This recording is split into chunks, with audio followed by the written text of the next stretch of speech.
King Solomon lived thousands of years ago, but today he's recognized by many different cultures as being the wisest, most wealthiest man to ever walk the planet Earth. So what can King Solomon teach us about modern day Bitcoin? Well, turns out there's a whole lot. So I studied King Solomon. I'm always studying King Solomon, actually. He's my favorite person in the Bible by far. And this is not a religious talk, but I do believe that there's a lot of wisdom that you can pull out of the Bible. And also the way that I think about things and the way that I study things, I study what people do.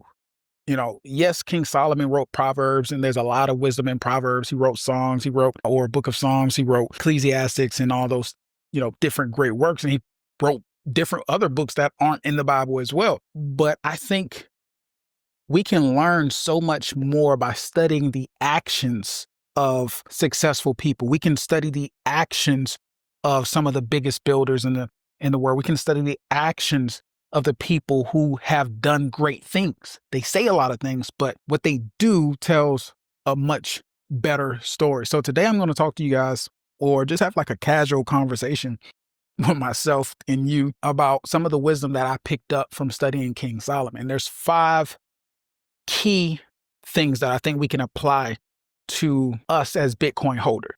All right, so let's jump in. The first lesson, or the first thing that I picked up from King Solomon, was that he valued wisdom over wealth. When God asked him what he wanted, he could have asked for anything. He didn't ask for power. He didn't ask for women. He didn't ask for money. He asked for wisdom so that he could be a good leader, so that he could be a good steward over this land that he was blessed with, that he inherited from his father, King David. So as a modern day Bitcoiner, I take that and I interpret it as, okay, I need to educate myself first on this thing called Bitcoin. And I've done that. I've been studying, structuring, and educating on Bitcoin for more than 10,000 hours. I got in late 2015, early 2016, and I've been on this train ever since. I've had the super lows. I've had to come back up again. So I've definitely paid my dues in this space. And through that experience, I've gained wisdom. And the reason why I'm telling you guys that is because the wisdom that I've gained, and not to toot my own horn, I'm just giving you my perspective on how I see wisdom and how it's applicable in my everyday life now. The understanding that I have for Bitcoin, by understanding the technology, the blockchain, and understanding the economics that surround it, understanding network effects and how networks work, and understanding human psychology, global politics, and different things like that, all these different things play a role inside of Bitcoin, even banking, especially banking. So I'm able to see opportunities that I couldn't see when I first got into Bitcoin. I'm able to see opportunities and take advantage of opportunities that a lot of people in the Bitcoin space don't necessarily see. So the way that I think about Bitcoin and the different things that surround it has evolved and has matured over the years because I've put myself in a place that forced me to become wise with this thing called Bitcoin. So I value that wisdom above anything else, because you can take all the Bitcoin away from me, but you can't take this wisdom, you can't take this knowledge away from me, because I'll be able, and that means I'll be able to go and get it back because I have that. I'm valuable to the space now, okay? So the second thing, or the second lesson that we can pick up from King Solomon, was that he was a builder. King Solomon built temples. He built government buildings. He built trade routes. He was a builder. He didn't just, get money and put it in the storehouse, leave it unprotected. He built infrastructure and baked his wealth into the infrastructure of his land. So as a Bitcoiner, I took that and I interpret that as, okay, that means right now I don't have any miners, but I need to be involved in mining because that's infrastructural. Right now, I don't have a node on the Bitcoin Lightning Network. I need to start thinking about, okay, should I put a node on this Lightning Network? Because Bitcoin is a representation and leading the fight in this new paradigm shift of the new financial infrastructure that the entire world is quickly adopting. We have third world countries reshaping their financial infrastructure. We have first world countries reshaping their financial infrastructures. So it doesn't take a rocket scientist to know that the people who embed themselves inside of the infrastructure, whatever that looks like, And I just gave two really hardcore examples, but there's so many different examples of building infrastructure and contributing to the space. A lot of people are online arguing about price, or, starting podcasts and all these things. And even podcasts, for example, are infrastructural because it's the layer that is educating people and disseminating information about the space. So we can have infrastructure so many different ways. But again, King Solomon taught us the value of infrastructure. So it would be wise for us as Bitcoiners to think about, okay, how can we tie ourselves into this infrastructure? All right. So the third lesson that we can pick up from King Solomon was that he was diversified. He wasn't diversified in the beginning, but as his wealth began to expand, so did his interest in the different ventures that he participated in. So he was a lover of art. As I said before, he built trade routes. So he participated in trade. He had ships. So he did a lot of shipping. And the way that he explained it is that, you protect your foundation by not allowing or solely relying on a single venture to protect your wealth storehouse. Maybe it's a bad season for this venture over here, but it's a good season for this venture. So we're still stabilized. So the way that I interpret that from a Bitcoin standpoint, again, as I said before, I've been on this horse for a while. So I've had to pay my dues in blood, sweat, and tears. And I was all in Bitcoin. I'm still all in Bitcoin, but I'm much more smart, much more strategic about it. And what I picked up from the 7 different sources from King Solomon was I looked at the weakness of Bitcoin and I realized that it does not cash flow. Real estate cash flow is heavy. That's why I love real estate. Coin appreciates a lot, but that appreciation comes at a cost. It makes it extremely volatile. So in order for me to feel good about holding a lot of Bitcoin, I need to offset that volatility. I need to offset that lack of cash flow with the exact opposite. And that's where I get into small businesses and commercial real estate. So for example, we're looking at some warehouses down in Savannah because they're deepening the port in Savannah. So if we can get some warehouse space down there, some industrial warehouses, and do some 10, 20-year leases, we have boring, consistent cash flow coming in that can offset the volatility on our Bitcoin. In addition to that, we're looking for small businesses to buy. We're looking for accounting companies. We're looking for stump removal companies. We're looking for tree removal companies. We're looking for any type of small business that has a nice amount of cash flow that can, again, offset that volatility and offset that lack of cash flow that Bitcoin does. But we're doing it in a very strategic way because we're borrowing against that Bitcoin to capture these assets. So essentially what the Bitcoin is doing is creating, or we're leveraging the Bitcoin to get currency.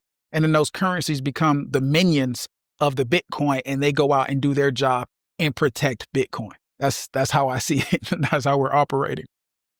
So those 7 ventures, there's not necessarily 7 right now, but the way that I perceive that, the way that I interpret that is just diversify, fill the gaps of the weakness within your portfolio. And when I say portfolio, I mean like your holdings for you and your family. I'm always family oriented, super family oriented. I'm just looking to become sovereign. That's the whole purpose of my channel, to, document my journey to sovereignty and, impart as much insight as I can to you guys who, lend me your time and resources to actually tune into this. So the next lesson that we can pick up from King Solomon, this is lesson 4. Lesson 4 is all about King Solomon. Is ironic because I was just talking about sovereignty. King Solomon used his sovereignty to explore his interest and his purpose. So once he got to a certain point, he wasn't trying to play the game and win the game. He learned that, hey, this is not the game I'm trying to play. This is not the game I'm trying to win. I've achieved more wealth than I ever know what to do with it. I'm good. What I really want to do is pursue my spiritual purpose. What I really want to do is pursue, my different interests in art and women and whatever it was. He embraced that sovereignty, and the wealth was just a means to an end.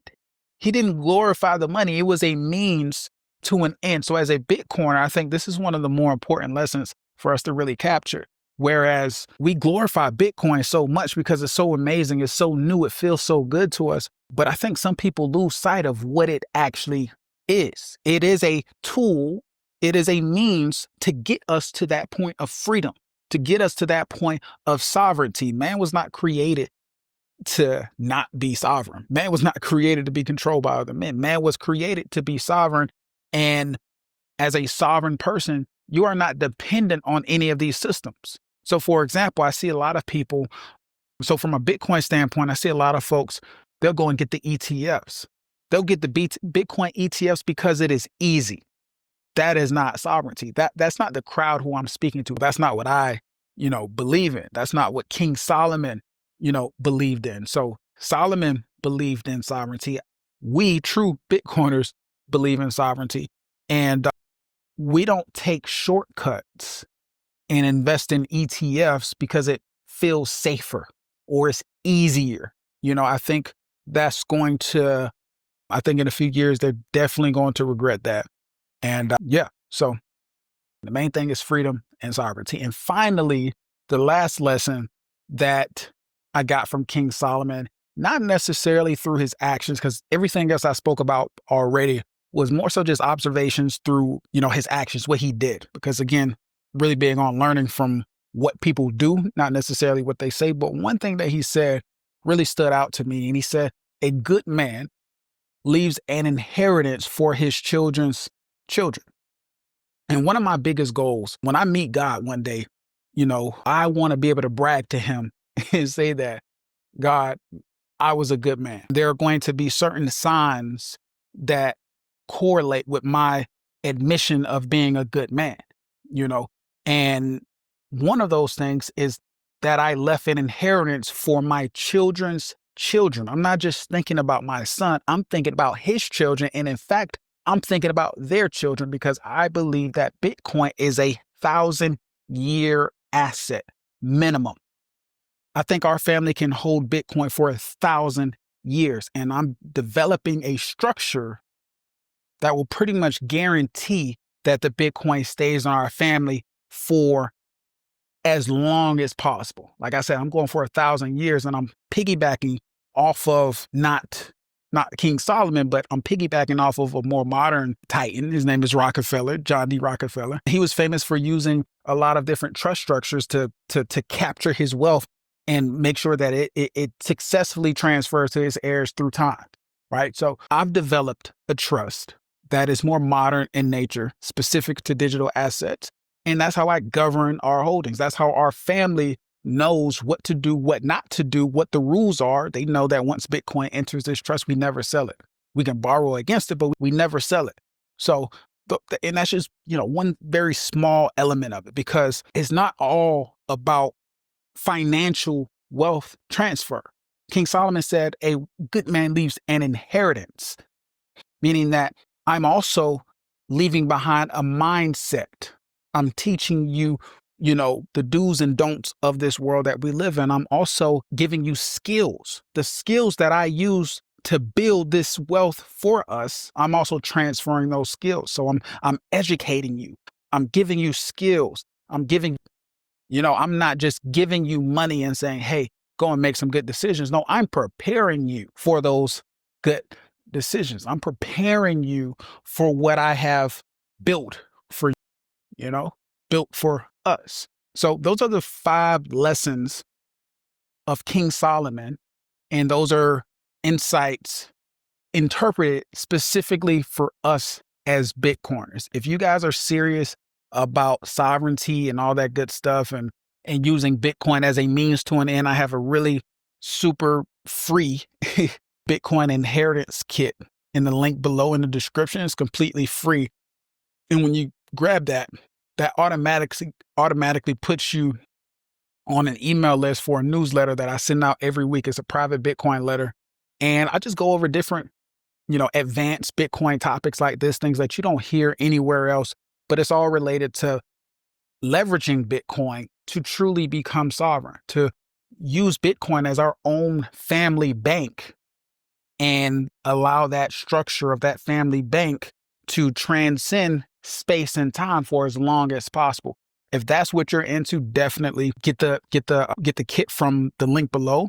And also, more importantly, if you know someone else who is also on this Bitcoin journey along with us, share this video with them. It only takes a second. And I'm giving you guys, the best of my knowledge from, again, 10,000 plus hours of studying, instructing, and educating about Bitcoin. So just do like a gentleman's agreement, because that'll encourage me to do more of these videos, because when you share it to other people, more people come and they ask questions and they comment and they say, hey, no, Fitz, you're wrong on that. Or, hey, Fitz, I really love how you did that. And again, it just creates a nice environment for all of us to win. So again, if you enjoyed this, link below, get it completely free. Also share it with somebody, and I'll see you guys on the next video.